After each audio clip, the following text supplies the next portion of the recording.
Friendo, Steve here. And Larson. And welcome back to Going In Raw, the only pro wrestling podcast you need to be listening to right here at youtube.com/Steve Larson. Available wherever podcasts can be found, and of course taped live at the Twitch at twitch.tv/Steve Larson. This weekend, Sunday, we will be doing our live watch along for WWE Backlash 2022. Should be a lot of fun. You, me, the Enforcer, channel bets, big red predictions, all that stuff is happening. That should be a lot of fun. On today's episode, we're going to be talking about, let's see here. We got Impact Wrestling results. We got NXT results. We've got one WWE superstar evidently not actually in the WWE anymore. Very quietly. We're sort of curious to see what's going to go on with that. We got a health update from Big E, and Malcolm Bivens had quite a lot to say about his departure from WWE. But first, Larson. We love money. And you know who else loves money? The WWE. Because once again, record profits. Yeah, lots of money. Huge money. Nice. Huge money. Right? No whammies. Let's celebrate. WWE have hit no whammies during the first quarter of 2020. Oh, they're like Michael Larson, man. They're like Michael Larson. They know the algorithm. They found the algorithm. It's just big money after big money. So they held their quarter one 2022 financial conference call yesterday. And once again, record revenue for WWE. They earned $333.4 million in the first quarter of 2022 alone. That's up 27% from the same period last year. Dang. They also notched the profit, $66.1 million. Wow. And that's $23.3 million more Q1 2021. Wow. Huge increases for both. But they also touted, WWE did, metrics, which seems to indicate that moving the W Network from WWE Network to Peacock has been a massive win for the company. So over WrestleMania weekend, viewership for WrestleMania itself on Peacock was up 61% over the prior year. Even last year it was up. And then viewership of WWE content as a whole on Peacock over WrestleMania weekend doubled from 2021. WWE President Nick Khan mentioned during the conference call that, and these transcripts come to you from Fightful, quote, during WrestleMania weekend, nearly 1/3 of all Peacock accounts view WWE content. WrestleMania 38 was the second most watched live event in the history of Peacock, behind only this year's Super Bowl. This tells us we're reaching new fans on the service and growing WWE's audience with the growth of Peacock alongside the existing robust partnership and viewership with USA Network, with Raw and Fox with SmackDown. You know, remember for a number of years, it's all about you got to have your own OTT streaming platform. You know, you got to own your content library and you got to be able to broadcast your content library. Yeah. And when WWE moved the network to Peacock, I think they didn't quite get the sub base for Peacock for the network where they wanted it to. Yeah, right. Not even close. Yeah.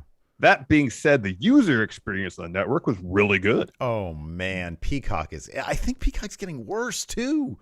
I know. Because, I was looking for a random episode of Raw the other day. Not a random one. I was looking for a specific one. And I went to WWE and I clicked on Raw. And then it gives you, a bunch of sort of playlists. But it nowhere on that landing page for Raw does it give you, hey, just search for whatever you want whenever you want. And they have seasons instead of this is the year. Yeah. You have to go to the seasons and look at the year. Yeah, for pay-per-views especially, yeah. Generally speaking, it's horrible. Yeah, the user experience on Peacock is garbage. But the network is really good. They had the search engine was really good. You can put somebody's name in. They show you a bunch of different stuff. It was great. Well, most names. Yeah, most names. Sorry. I'm joking. Yeah. And so, I think there's a certain amount of pessimism involved with them moving the network over to Peacock. Peacock was relatively new. Yeah. There is a lot of NBC Universal programming that people want to watch. That's there, including Universal Films. Yeah. The Office. It's just The Office. Let's be honest. Yeah, pretty much. And then I watched. And so I wasn't sure how it was going to go. Because a lot of you and me, we like the network. We were really into it. Yeah. migrating everything over there. I didn't know if everything is over there yet. Anyways, long story short, despite issues with Peacock and despite issues with the move, 'cause it took a while to get even like pay-per-views over there. Seemingly it's worked out for them in terms of getting their product in front of new eyeballs. Yeah. Look, even the company... And now they have to pay for all the upkeep of the network. The entity that WWE likes to employ as a metaphor for what they want to be, Marvel, even they don't have their own streaming service. They're under Disney.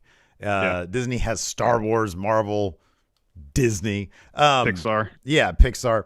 And so WWE is more along those lines as an individual content creator, as opposed to, really who should have their own over-the-top streaming service, a Disney, a NBC Universal, and NBC Universal, even Paramount Plus, which is funny. I was watching the new Star Trek yesterday, and Lacey was in there with me, and she was like, "Wait, is this like the same one as the one you were watching before?" I'm like, "No, it's kind of a spinoff. Like people really like this element of Discovery, the Captain Pike stuff."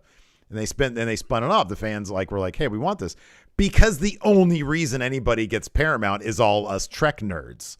So they have a ton of Trek content now. But yeah, like WWE, it's honestly like Nick Khan, say what you will about, and look, we can go on about like releases and stuff and how sort of cold that is. Clearly, he's a savvy business guy, and the people that were there that apparently were sort of dying on that particular hill of we need to own, our own streaming service. That, in retrospect, does not seem like it was a savvy move. As much as you and I love the network, Peacock obviously has been a success for the WWE, and it's here to stay. And unfortunately for all of our international friendos, guess what? If you're enjoying the network, that's probably not going to last. They are almost definitely, I think they've even said they're actively looking for partners for their license content. out the network to other streaming platforms. Yeah. And if they can find comparable platforms in other parts of the globe that will give their product more exposure, then as we see here with Peacock, it behooves them to do it. And just money hand over fist. Because those rights are going to be worth a lot of money. It was interesting. Also, I was looking at Brandon Thurston. Of course, his Twitter feed is like, it's a must read if you're it's essential for these interested in the business of it. And he was saying, looking at, you can, because Nick Khan had said in the conference call that the ratings have gone up, and Thurston said no, they haven't, and no metric reflects that, but the rankings do reflect a very strong position for WWE, because continually, if it's not the NBA playoffs or Monday Night Football, they are, basically number one. For cable TV. For cable TV. The only thing above them typically is when there's special, NBA playoffs or Monday Night Football, but generally, or like in political season, election seasons, the news does really well when it's news heavy stuff. So they're in, and according to Thurston, that's something that is heavily looked at when rights comes up, which is going to be, they should be starting negotiations in about a year from now. And so I expect them to get another windfall in their TV rights, unless Nick Khan is there specifically to say, hey, once this deal's over, we're going to try our damnedest to sell the company, which is always a possibility as well. Yeah, it really is. It really is. So yeah, that's all pretty interesting stuff just from the business aspect. And I mean, in terms of good news, so I know last time there were one of these calls, there were no releases, and we did just have a couple of releases last week, but there were no big mass releases that coincided with this conference call, which I think were like 2 conference calls in a row. We got that. Preceding the last one. Hopefully that remains the case. Yeah. One last little detail from this conference call worth chatting about a little bit. Apparently Stephanie McMahon mentioned that there's going to be a WWE RPG video game, like it's in the works. Yeah, like a Fallout. I don't know. I don't know what maybe it's like My Rise, but like RPG and you level up your stats. I don't know, like working out the PC. I don't know, swimming at the pool. That condo complex that apparently everybody lives at. I don't know. That's everywhere, man. Yeah. You got to decide what kind of nutrition regimen you want to do. You can do your macros. You can eat keto. Yeah, right. Yeah. I don't know. No, that's good, man. I like it. Yeah, I don't know. Look, WWE team with Bethesda. Okay. Pour like $1 billion into a video game. Yeah, no, this huge open world where you're in Orlando. The open world of Orlando. of Winter Park, Orlando. Yeah. And you go to the PC, and that's kind of it. Yeah. Lacey and I always joke about it because she was a big Fallout fan. And whenever we're at Bama's school and we walk towards somebody and they're on the phone, it always makes us think of NPCs because you hear conversations go, "Hey, have you seen the last guy?" You just walk away from people. Anyways, enough of that silliness. Let's talk about somebody we both love so much, Big E. He provided a bit of an update on his neck injury. He tweeted this out. He says, "For those desirous of an update, my C1 apparently is not healing optimally. I'll spend another 4 to 6 weeks in a brace in hopes that I can avoid a fusion. But don't you fret. I've got a tremendous support system, and what shall be, shall be." Now, correct me if I'm wrong, and I probably am. A fusion, would that preclude him from taking bumps on that neck again, from wrestling again? I don't know. The only reason I bring that up, is because and I know this is a kind of a different situation, but I thought when Sting was talking about getting a certain neck surgery, it had to do with fusion, and that would preclude him from wrestling again. I could be speaking completely out of turn, but I think that's I know he said some sort of neck surgery, and that if he had the surgery, he wouldn't be able to wrestle. I don't recall if it was a fusion or not. It could have been. I don't know for certain if having a fusion surgery. So essentially what that is, for people who might not know, is they'll take the damaged vertebrae, the C1 here, and connect it by some means, whether it's a piece of apparatus or something. They take a piece of bone from the part of your body and fuse it to the vertebrae. In this case, since C1 is the first one, it'll be this one right below it, fuse it to give it stability. But with that comes less mobility, right? Because you have, rather than this joint between your two vertebrae, that's essentially like solid. I wonder if it would present an additional risk of injury, like a greater risk of injury, because then you've got. I mean, I don't know. I'm just sort of speculating. It sounds like he's saying, I want to avoid this at any cost possible. I would imagine, because as we've read before, following his injury or heard before, the C1 vertebrae, that's one right at the base of your skull. Yeah. And that's injuring that particular vertebrae is especially dangerous. Yeah. In terms of, causing paralysis, death, damaging or injuring that vertebrae is fraught with all sorts of dangers. Yeah. And I don't know if fusing that heightens the probability if he takes a bad bump that a more severe injury is going to happen. I don't know. I mean, my experience based on this is strictly because I have a congenital fusion in my neck, and which is it's down here. It's so far removed from what Big E has sustained. So I'm not in any way trying to compare the two cases, not at all. But just from my own experience, from my own knowledge of the situation, that's all I could speak to. I'm not a doctor. I'm not an orthopedist. Yeah. But I don't know the answer to a lot of those questions you're asking me. Yeah. But I would imagine. Well, here's one thing: because if you have fusion surgery, you're probably out a year. Oh, okay. Yeah. Because that has to heal. You have to rehab that. Yeah, right. Like Stone Cold, when he had neck surgery, he was out like a year. Yeah. And if he can heal without surgery over the course of 4 to 6 weeks, he'd still have to rehab, obviously. Yeah, sure. But I don't know if it's simply, you heal 4 to 6 weeks, you do your rehab for a couple months, and cool, good to go, or not. I don't know. Yeah, I don't know. Yeah. I'm still of the opinion that, man, I like this guy so much. I'd be happy if he didn't wrestle again, just because I'm just sitting there thinking about that. So it's like when Daniel Bryan came back, it's like, oh man, don't land on your head. Now this dude is just going out doing crazy stuff. But I know. It's a little bit different than the. I mean, I mean, I agree with you. I mean, Big E is an insanely talented individual. Yeah. If this injury means he can't wrestle again. It's a bummer because I really enjoy his work as a professional wrestler. That being said, he is immensely talented, and whatever he does after this, whether his wrestling career ends in a couple months or in 15 years, Right. he's going to be wildly successful. Oh yeah, absolutely. Yeah, for sure. You know, I'm trying to remember if Edge had fusion surgery or not for his neck. Yeah. Don't Well, remember. we'll take a look at that later. Let's take a look at this.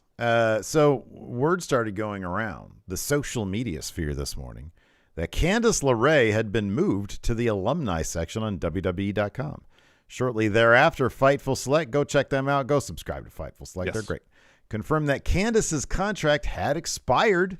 She is now a free agent. I was looking at her Instagram the other day, just yesterday, actually, and she posted a picture of The Way, and she said 1 year ago, The Way won those women's tag titles in a street fight against Shotzi and Ember. And I was like, this was just a year ago that Gargano was North American champion. Austin Theory was there with them. And I was like, man. So I looked up that episode. It was like, obviously still 1.0 because I think 2.0 is probably like 8 months ago at this point. But it's September. It's crazy how quickly time flies, man. She's a new mom. Her and Gargano seem to enjoy just living the family life right now. And she is a world-class wrestler. I'd love to see her back in the ring if that's something she wants to do. But yeah, that's interesting to see what she is going to be doing in the future. Yeah, definitely. Before we move on here in chat, Amanda Talks says Edge had triple fusion neck surgery. Wow. Okay. So, geez. Okay. All right. Well, there you go then. Thank you for that. Thank you. Yeah. So at least in theory, neck fusion surgery doesn't necessarily preclude anyone from returning. Yeah, he can get 3 of those. But it might fuse them all.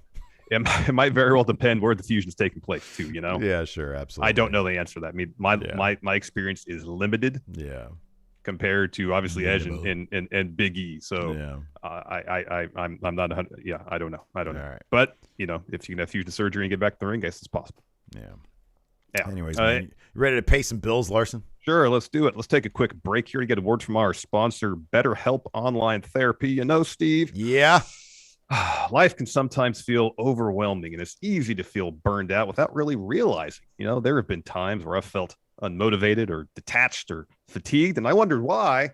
Then I came to the conclusion that, I'm probably just burned out. Yeah, man. Usually burnout is associated with work, but any of our roles in life can lead to burnout, and BetterHelp Online Therapy wants to remind you to prioritize yourself. Talking to someone can help you figure out what's causing the stress in your life. Yeah, and I've been there before. I've gone through the process of trying to find a therapist, and I can tell you, it's not easy to find the right person to talk to. But BetterHelp is customized online therapy that offers video, phone, and even live chat sessions with your therapist. So you don't have to see anyone on camera if you don't want to. And it's much more affordable than in-person therapy. And you can be matched with a therapist in under 48 hours. So if you're feeling overwhelmed by the stress in your life, give BetterHelp a try. This podcast is sponsored by BetterHelp, and Going In Raw listeners get 10% off their first month at betterhelp.com/raw. That's BETTERHELP.com/raw. All right, man, let's talk about this. Malcolm Bivens, Stokely Hathaway, had a comedy special live at the Stand, and he talked about in a lot of detail about his departure from NXT. These transcripts come to you via Fightful. The video is currently available on Bivens' Twitter feed. Yes. I guess we need to just start calling him Stokely Hathaway, but this special is called, I think, Malcolm at the Stand or something like that. Yeah, Malcolm Live at the Stand. Yeah. And this is just him talking about his experience or what led to him leaving. There's a lot more to it. It's really funny. Check it out. Yeah. Links so he says a lot of people want to know. He says a lot of people want to know, Malcolm, what happened? He says, you know what they say, there are 3 sides to a story: your side, their side, and the truth. He says, I have to be real. He says, I hate to say, but I have to control my narrative. And the people pop for that one. He says, you can't boo me. I'm unemployed. I get a pass. Here's the truth. There's a lot of rumors and speculation. Was I offered a contract in February? Yes. Did I say no to said contract? Yes. Was I offered to be with EMOTES? No. No one said a word to me about managing EMOTES. Was I told about the main roster? Yes. People, they think I'm crazy. Malcolm, you threw away millions potentially. You walked away. Yeah, I did, because I didn't want to do it anymore. He says, unfortunately, I wasn't happy. At Stand and Deliver, I had a conversation with the head writer, and I told him so. 2 weeks ago, I said the same thing. I don't think this was for me. That's okay. Your happiness is not dictated by what people say you should do. Happiness is dictated by what you think you should do. There's a difference. The funniest part about this, end quote. The funniest part about this is what he says right after when he said, Julia says, yeah, the NXT UK kids are going crazy about this. They're saying, oh, I can't believe you didn't sign a contract.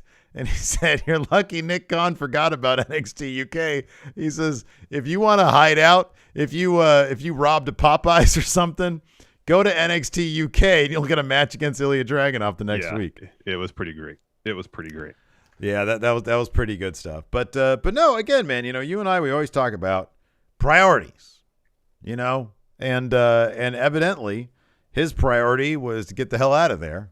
And who can blame him? They had him off TV for 2 years, and it's like, yeah, he was experiencing some success with the Diamond Mine, but at a certain point, I guess maybe you're just over it, Yeah. I mean, the WWE system doesn't seem to be for everybody. Mm-hmm, yeah. It's a very particular thing, and if you don't want to deal with that very particular thing, I don't think I could deal with it. Well, we didn't want to deal with Monday Night Raw anymore. we talked to Bill Going in Raw, and we were like, hey, Bill, Larson and I have talked. We want out of Monday Night Raw reviews. He was like, you don't want to review Raw at all? It's in your name. It's the only thing you do. And we were like, no. We just want to do it the next day. No. Also, we review everything. Yeah, but why don't you want to review Raw anymore? No. Anyways. And if what he was doing wasn't making him happy, get out if you can. Yeah, absolutely. No point spending years of your life being miserable. Yeah, dude. Especially when he's an immensely talented guy. And like from the very beginning, they seemingly had no idea how to best utilize his talents. Yeah. I mean, there was moments in Dynamite that were great, but you watch even the stuff he was doing before he got on TV about a CD player. Yeah. That stuff was hilarious. No, I know. Yeah. It was absolutely hilarious. Yeah. Yeah. If he gets the right agent, he could do a ton of stuff out in Hollywood or whatever, he's pretty great. He is great. Later on in his stand-up set, he says, hey, am I going to come back? And he says, no, not anytime soon, but maybe for the right price. Offer. Yeah, he said the right price. Yeah. That's interesting. I mean, sometimes you got to take a break, man. Definitely. And like we see Johnny Gargano. I know he just became a father, but he's been through the system in NXT for a number of years. Before that, wrestling independent, his body's been through a lot. Both physically and mentally. I'm sure professional wrestling is taxing. Absolutely. And he's probably been doing this pretty much nonstop for the better part of 15 years. Sometimes it's good to take a break. Yep, absolutely. If you can, yeah. It was kind of interesting too, just to sort of ride on the coattails here to piggyback onto this. Fightful Select also has an interview that's up with. So right now they just have some of the transcripts, some of the bits and pieces. I think they said for their I think today at noon Eastern. Okay, so I think it's already up. But they talk with Persia Parada, Steph DeLander. And she had a couple little interesting things here and there to say. You guys should check out the interview. She said, this was kind of interesting to me. She talked about the transition to 2.0. She said it came in bits. 1 week they'd mention the new song, then the new logos, then they were refitting the arena. She says she doesn't even believe that the people that ran NXT themselves knew exactly what was going on, which is kind of crazy. But she says that, I mean, in this interview, she kind of mentions that she kind of sort of saw the release coming, you just sort of, it was kind of like imagine it was a little bit like us at Machinima, it was like, we were kind of like NXT UK there for a spell. Yeah, we were. We existed on our own island as so long as everything was going well. They didn't bother us. Yeah, right. But we didn't bother them. Yeah, once Inside Gaming picked up and left, it was like, oh, we're in the next round. Their entire production team is gone. Yeah. So yeah, I don't know. It's an interesting read. There's some bits and pieces in there that are pretty interesting. Mm-hmm, mm-hmm. And one little bit that she mentioned was releases following WrestleMania, and that's something that's gone back even prior to the last couple of years, where there's been a lot of releases. Mm-hmm. It was kind of like the annual thing for a spell was, all right, after WrestleMania, they let some people go. Mm-hmm. And then for a while it didn't happen, and then the last 2-3 years, it's been around the middle of April or early May, and then sometimes other parts of the year. Mm-hmm. Yeah. But, we just had the conference call yesterday. So far, no news on any releases. Hopefully there won't be any more. Mm-hmm. Yeah. Yep. So we'll see. We'll see. Yeah. We'll see. They just let contracts expire. You know? Just if you just let contracts expire. And hey, if somebody wants out, hey, just let them out. Just let them out. Let them out. Let them go. Yeah. Let them go. Yeah. Exactly. Anyways, I don't know even who we're talking to. This, I guess, Nick. Are we talking to Nick right now? Should we talk to camera then if we're talking to Nick Khan? You go ahead. I deal with the Tony. You deal with the Nick. All right. So Nick Khan, listen here. Who are you, sir? Yeah. I'm Larson from Wrestle Farts. Thank you. Go ahead. The premium, just the premium wrestling fart content available on YouTube. Hold on. I'm having my team take your channel down. Click. Oh man, let's talk about Impact, Larson. Let's talk about Impact. Yes, let's talk about Impact. Enough of that silliness. We got Under Siege coming up tomorrow, right? Yes, tomorrow. So we're not doing a watch along for that. We're doing it for Backlash, but we will be doing predictions. We'll post them up on Twitter before the show. Steve and I will go over our loose picks here after we do this Impact recap. Another fun show. A couple really good matches. This opening bout between Brian Myers and W. Morrissey. Woo! Woo! Are you? Hold on a second. Are you saying table spot? Woo. Okay, so you're saying woo's in the brutality. I thought it was going to be yeah. Woo! Overbooked mess. No. But because it was that. But that table spot. Oh my God! It was an overbooked mess, but it's still fun. It was a lot of fun. Yeah, there were two wildly over. Well, one of them, of course, the Monsters Ball match. The Monsters Ball match that main evented was brutal. And I had forgotten that the Monsters Ball match isn't just like a no DQ weapons match. They have this whole thing where the two participants are locked in a room for a day with no food and no water and no sleep. It's pretty great, right? It's pretty great. It's silly. It's so silly. I love Impact for that alone. They are not afraid. They are not afraid to do goofy ass shit. I love it. I love it. Yeah, totally. So the opening bout, Brian Myers versus W. Morrissey. A lot of fun. It's a tables match. So you get a lot of spots where someone's on the verge of going through a table, doesn't happen. Anyways, eventually, of course, Matt Cardona comes out. Chelsea Green comes out. They try to help Brian Myers get the win. Eventually, though, Morrissey's able to fight them all off.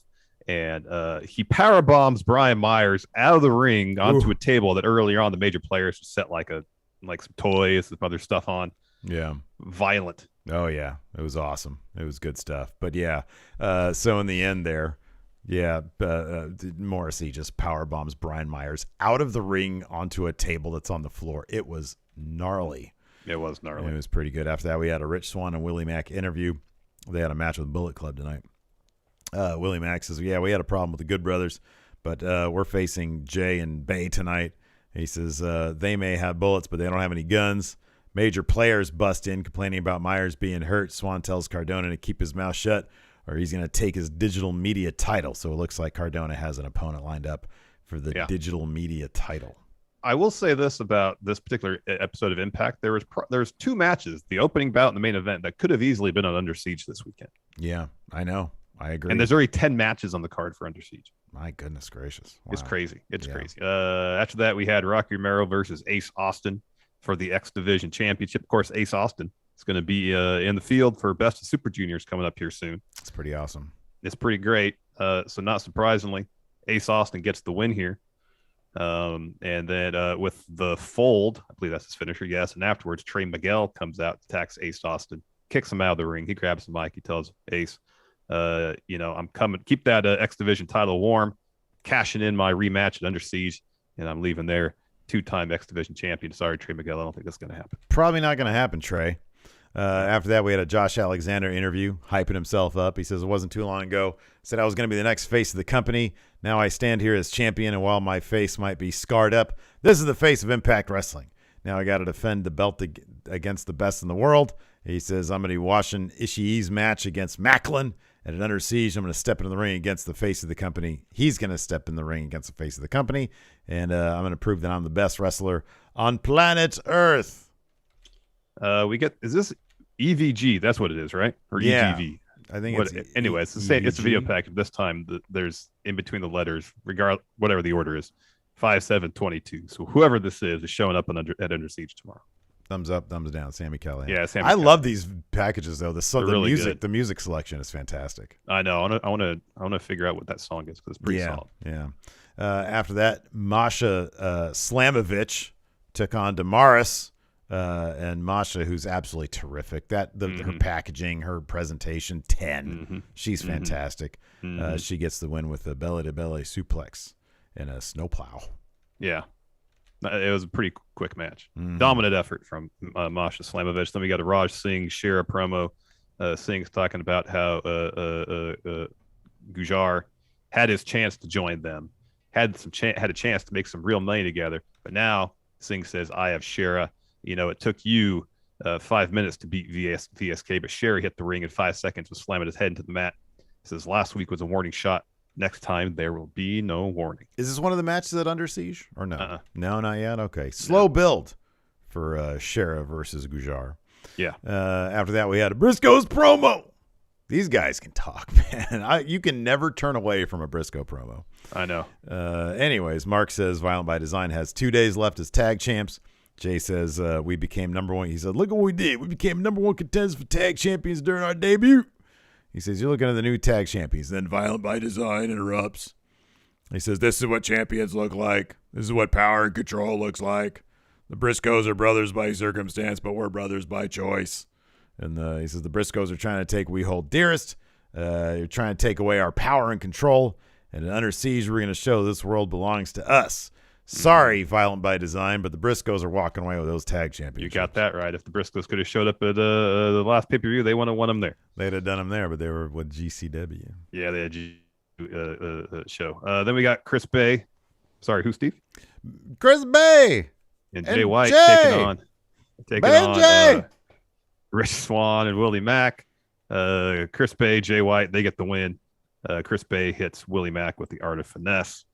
It's an awesome springboard cutter to get the win. Afterwards, Honor No More hits the ring to attack Chris Bay, Jay White.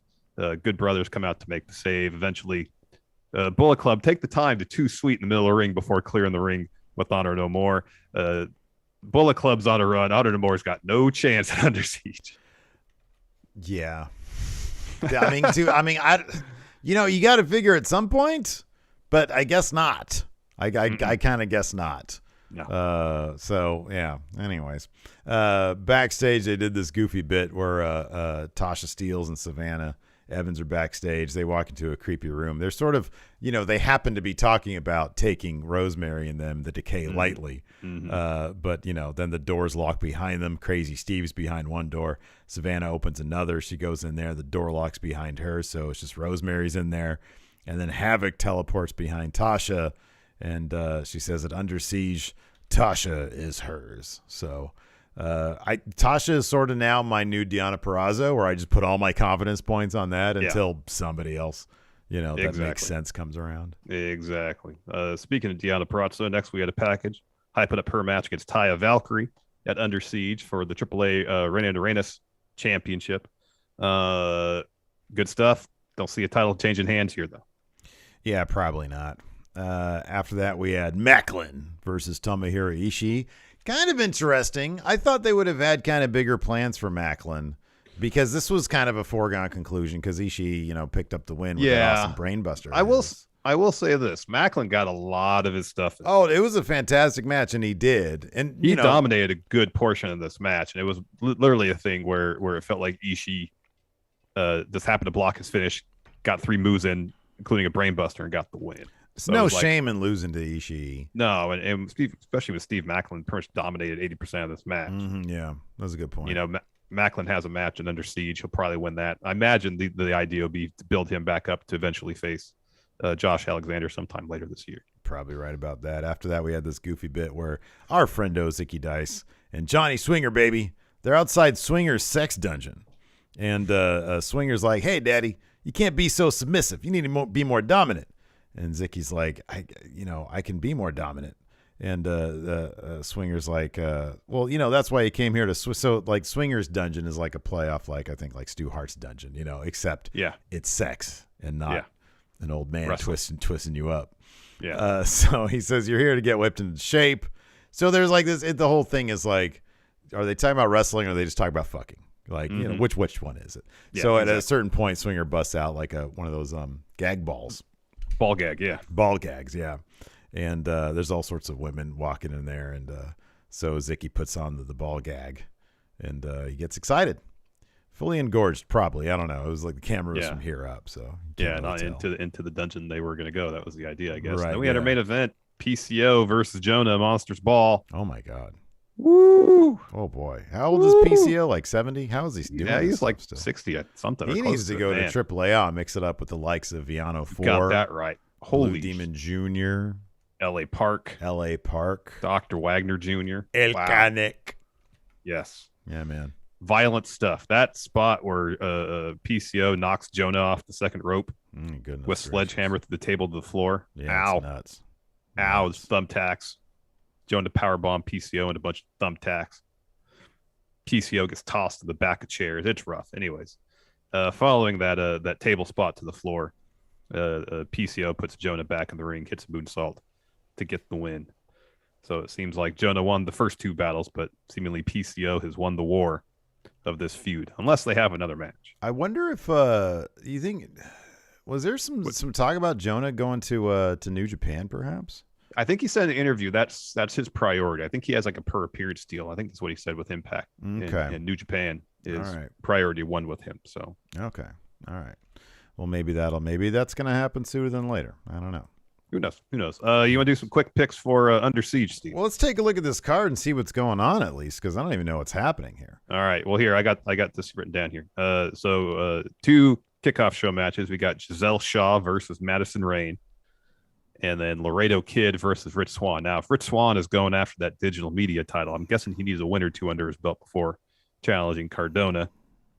So you got to think Rich Swann is going to win. Yeah, absolutely. And you got to figure that Madison Rayne is going to have, she's going to have Tenille Dashwood with her. I suspect that, given this on the pre-show, probably going to end up being Madison Rayne winning this match. I will say this. So on Being the Impact last night, Tenille did beat Giselle Shaw. Oh, okay. Well, never mind. I was going to go the other way then. Yeah, it might very well be Giselle Shaw get the win. Main card, we got Alex Shelley versus Mike Bailey. This is the one kind of toss up in my mind because Mike Bailey seemingly is an Impact to put on really good matches. Yeah, right. Yeah. They had Alex Shelley beat Steve Macklin not that long ago. So this is the one I don't know. Yeah. Okay. I'll probably go with Bailey. Yeah. So. Yeah.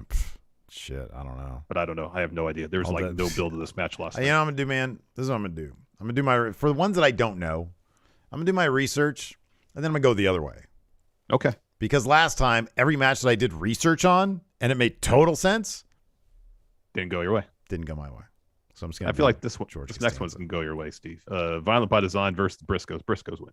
I don't need to do any research. The only research is the Briscoes. Yeah, Briscoes win. They're a big deal.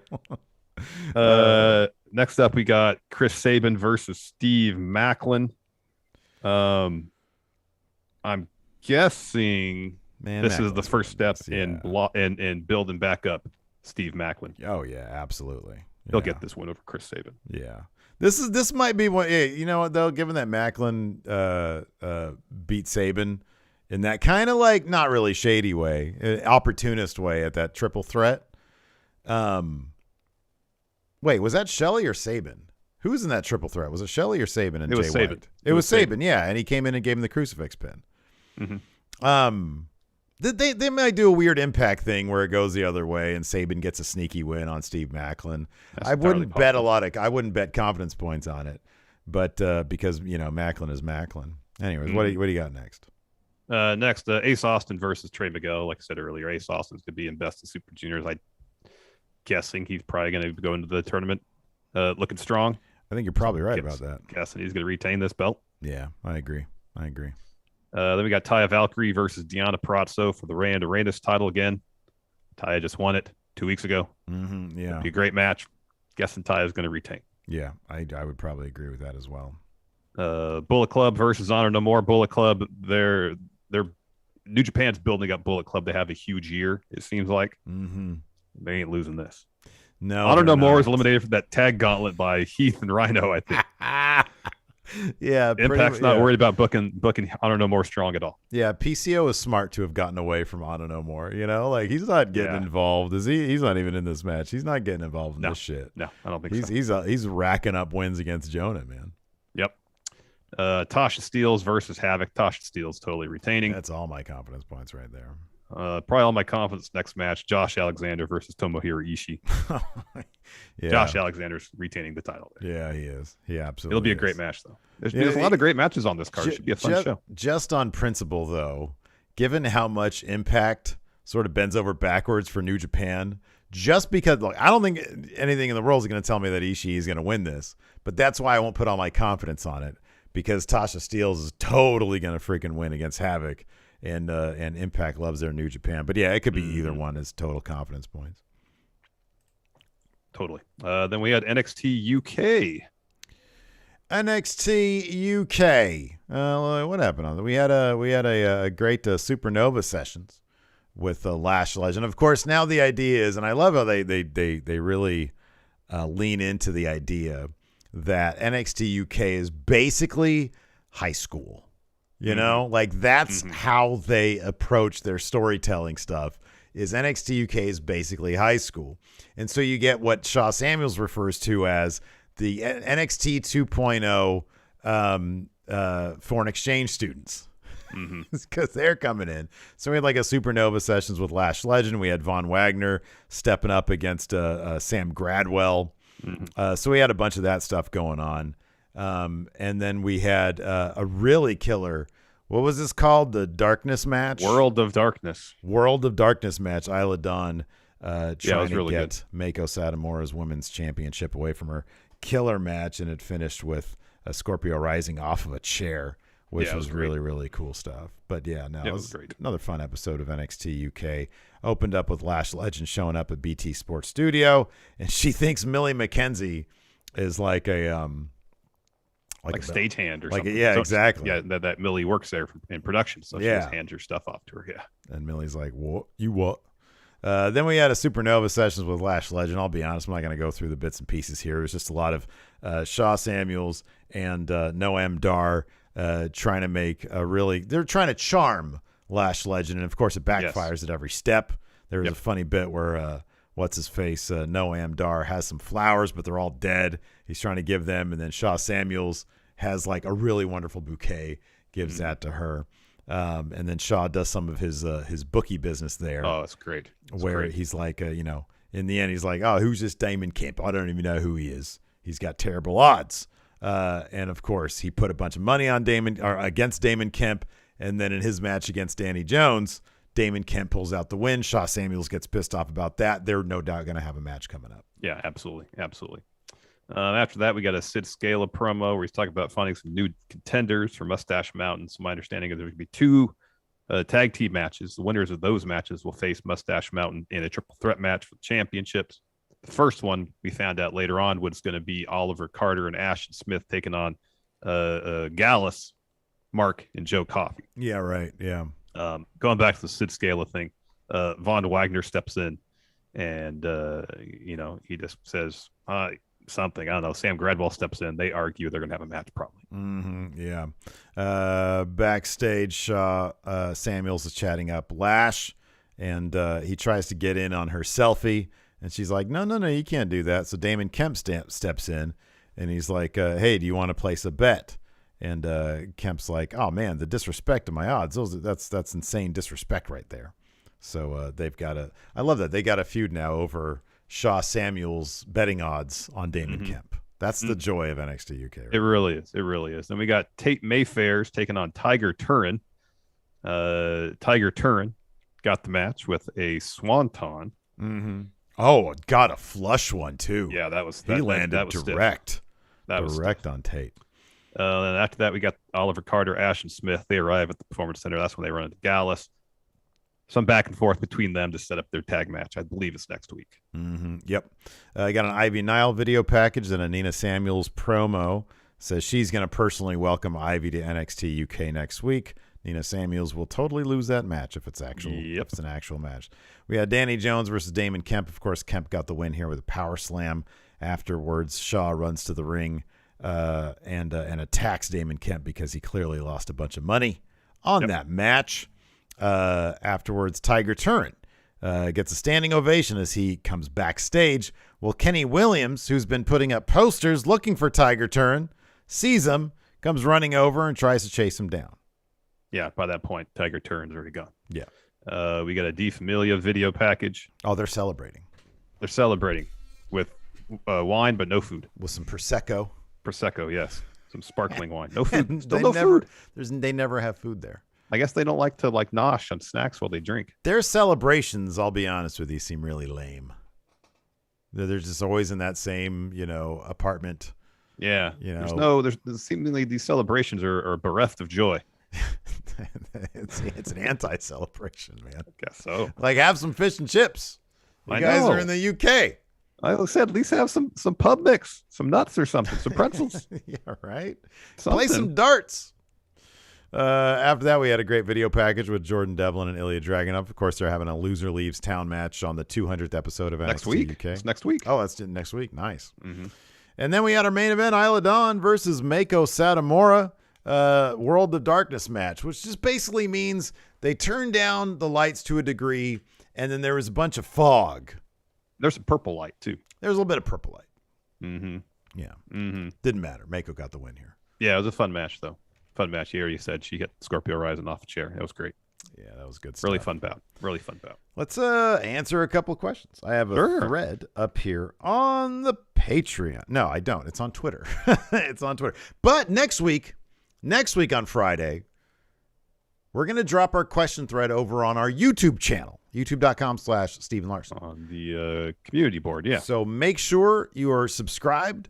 You hit that notify bell so that you know when that community tab goes up. The QA thread goes up for that. On Monday shows, we're sticking with Twitter. On Friday shows, we're going to do the YouTube one. Correct. Let's see here. Oh, wow. Nick, what the heck? Mikhail, how do you not know this? He says if Mustache Mountain were to move to 2.0, they would most likely get their names changed. What would be their new names? We have talked about this endlessly. It's Bangers and Smash, Bert and Delboy. Bert and Delboy. Tyler Beta's Bert, Trent Seven's Delboy, and they're Bangers and Smash. Yep. And basically, Trent Seven would be his manager. He wouldn't actually be a tag team. Yeah, yeah. White Brownie, now that you have gotten fully hands-on with 2K22, aside from gameplay, what features do you hope to see in the AEW video game that are or weren't in 2K22? I mean, like we talked about the other day, if they give us the game engine from the old N64 games that we like, the WCW World Tour, Virtual Pro Wrestling, up to No Mercy, give us basically that engine with good graphics. It'd be great graphics, just good graphics, a really good customization suite. I'm happy. I agree. I'm with you on that. Don't need much. I'm with you on that. Greg Morris asks, how do RK Bro split up without a heel turn? I mean, the most anticlimactic way, like they get split up in the draft. If that's the question, what's the worst way to do it? Yeah, draft. Split up in the draft. If you want a decent way to do it, to split them up, they lose the titles, don't get pissed off at each other. One of them wins Money in the Bank or the Rumble, and they say, hey, good luck. Or you could even do one of them wins Money in the Bank or Rumble, and then the other one is a champion. They have a match at WrestleMania, and maybe it gets a little bit contentious going into the match, but after the match, we're like, all right, we're still bros. Mm-hmm. Yeah. Whoever loses raises the hand of the winner. Cameron asks, should Wardlow bring out more big moves, or should he add a submission finisher? Don't change the finish because the Powerbomb Symphony is over. It's amazing. Yeah. You don't change the finish. That being said, I didn't like the way he landed that moonsault this past week. The Swanton was fucking cool 2 weeks ago. Yeah, Swanton was great. But yeah, I don't want to see this dude pull a Sid and snap his leg, man. Yeah, I don't want to see anybody break their legs. Dead Nightmare with report about AEW's trios titles. Who do you think should be the first champions? Apparently, the trio titles, this is according to Meltzer, I think trio championships are made. Oh, good. They're done. Yeah, I don't think I've been saying this lately. I feel like originally Tony Khan maybe thought that Kenny was going to be back like this summer. Sooner. Yeah. I don't think that's going to happen. And I think they're just I think they're going to probably after Double or Nothing, they'll start building those the trios tournament, whatever it's going to be. Yeah. And I'll be honest with you, it needs to be Blackpool Combat Club. Mm-hmm. It's got to be them, dude. It does. Mayor Planet Houston, which promotion has the strongest lineup of Bullet Club members, since even if you leave, it's for life? It says, for example, WB has Finn, AJ, and Cody. Of course, AEW has Kenny, Young Bucks, Adam Cole, Bebe. Cole. Impact has Chris Bay, Jay White, brothers, the Good Brothers. Good Brothers. Yeah. Well, I guess Jay White's under contract in New Japan, so. Well, I like that. We'll consider that. He's been in Impact for a while now. He's probably going to be gone soon, but yeah, I think that's Impact's Bullet Club. I think that's fine. I mean,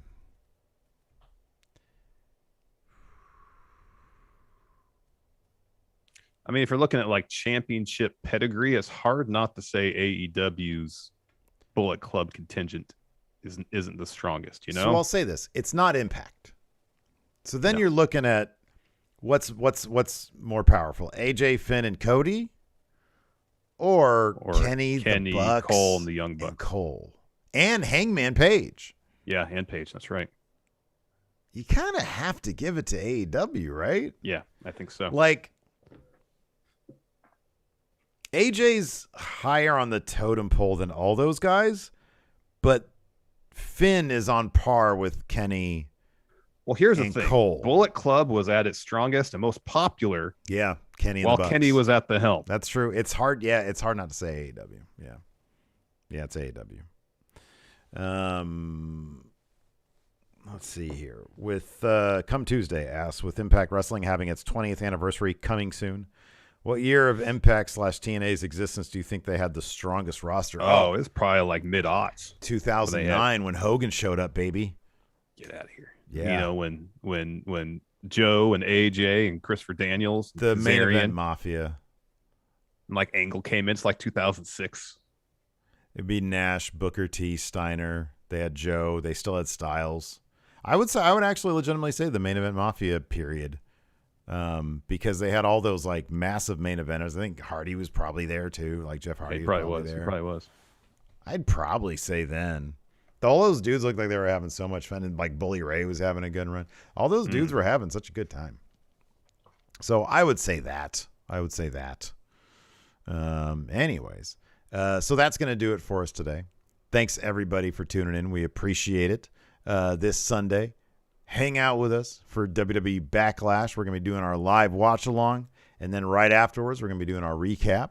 Yeah, that's it. So till then, thanks for watching. We'll see you later. Goodbye.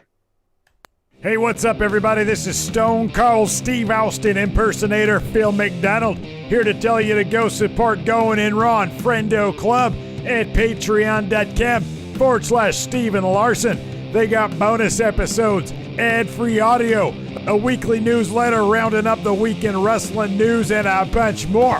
Patreon.com/Steven Larson. Go support or get hit with a stunner.